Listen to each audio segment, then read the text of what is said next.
everyone, thank you for stopping by at Joyful Creations. This is Jayashri this side. I welcome you all to this amazing Down the Memory Lane YouTube hop. We are a group of 16 artists from around the world participating in it, and we also have 24 very generous sponsors who will be giving away some amazing goodies.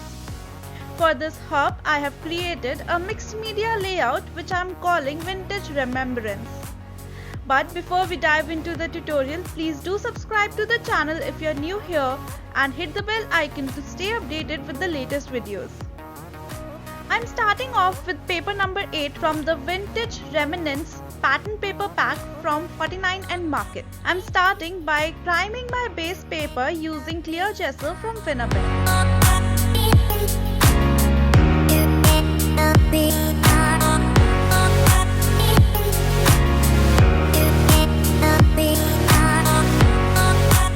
Once the gesso dries, I am taking my MDF clock base, which I will be using as one of the pieces on my layout, and marking the area around it using a pencil. Next, I am taking the organic stencil from Tim Holtz and applying some light texture paste from Finnabair through it around the marked area of the clock base.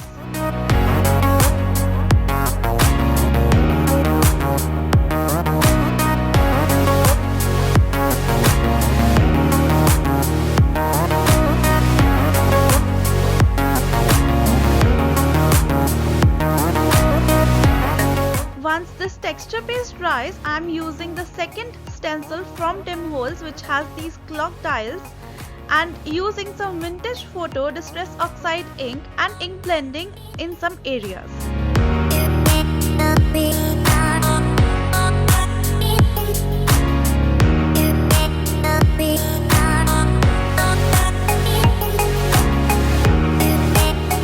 Next, I'm going in with some paints to highlight the textured area. I'm using impasto paint in the color Victorian Green and 2 of the liquid acrylics from Finnabair in the color Burnt Sienna and Carmine. I'm taking out just a little bit on my craft mat and adding a lot of water to dilute these paints. I'm adding these paints on my textured area on the paper and spritzing some more water on it to move it around. I am picking up the excess water with the help of a tissue and then drying it out using my heat tool.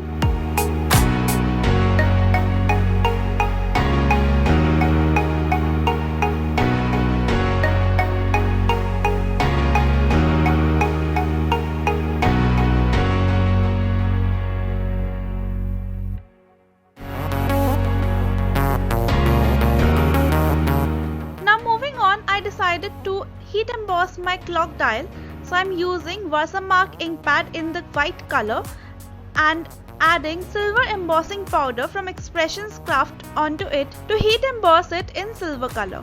Since I wanted a very rustic and vintage look, I'm not being very careful and thorough while applying my ink, hence I'm going to get a very distressed kind of heat embossing on my clock dial.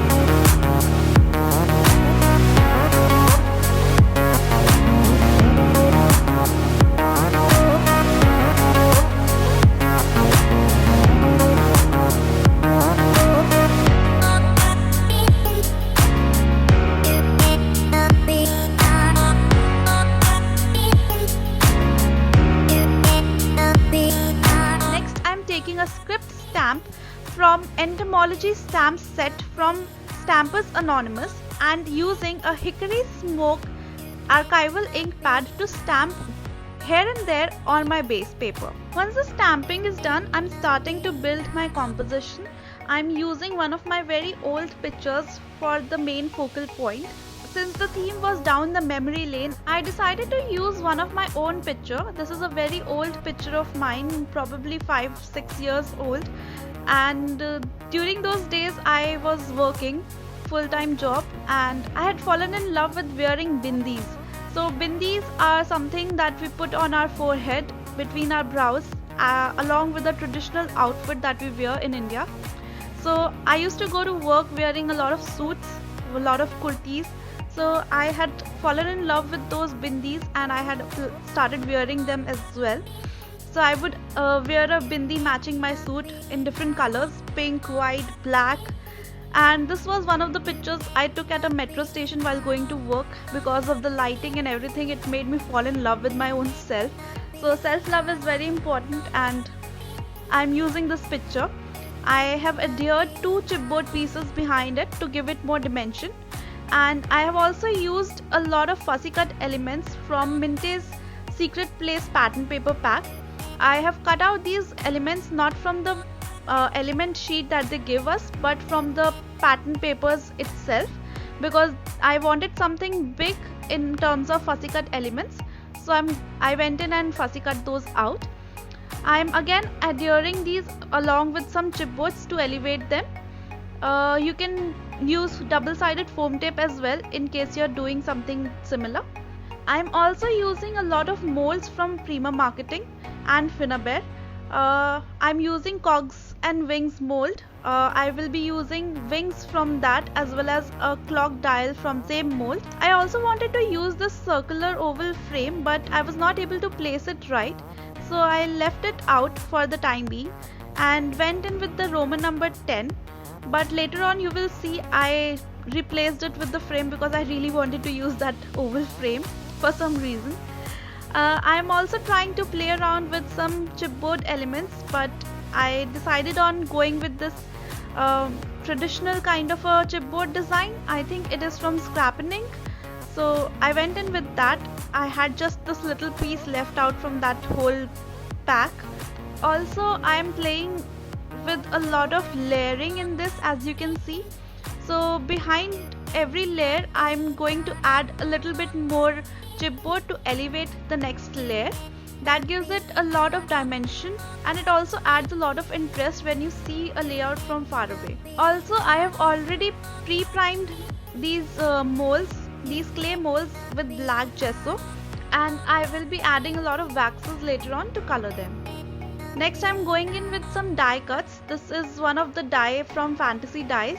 I really love this harp kind of a design. It's such a beautiful design.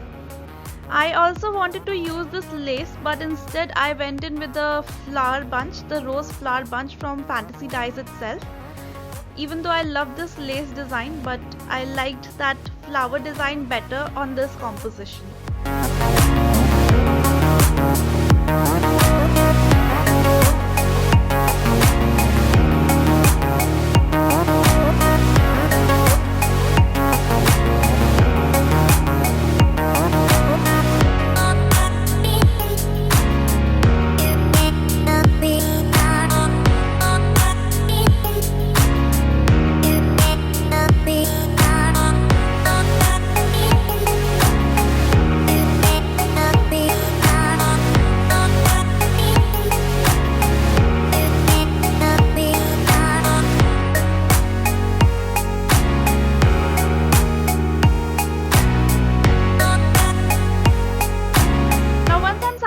With this composition, I'm going to adhere everything and be back with you. Once I've adhered everything in its place, I have these Prima flowers from a very old collection. I don't even remember the name now. I think it was Amelia Rose. I have these paper flowers, these mulberry paper flowers, and I'm going to adhere them as the print goes perfectly well with this. I also adhered a half moon on the edge of my photograph on the left hand side corner. Next, I'm adding some rose gold wax to my pre-primed clay molds. I'm also highlighting some of the areas using vintage gold wax as well.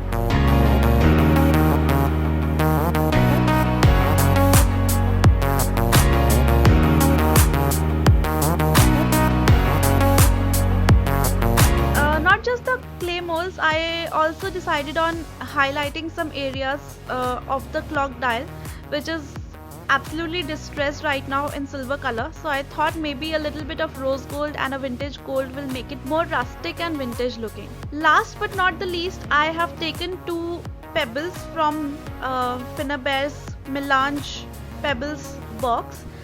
These are bigger sizes pebbles, and I'm adding frosted pearl icing paste behind them and adhering them in 2 places using hot glue gun. I really hope you enjoyed watching this tutorial and are inspired to create your own beautiful layouts and go down the memory lane with us.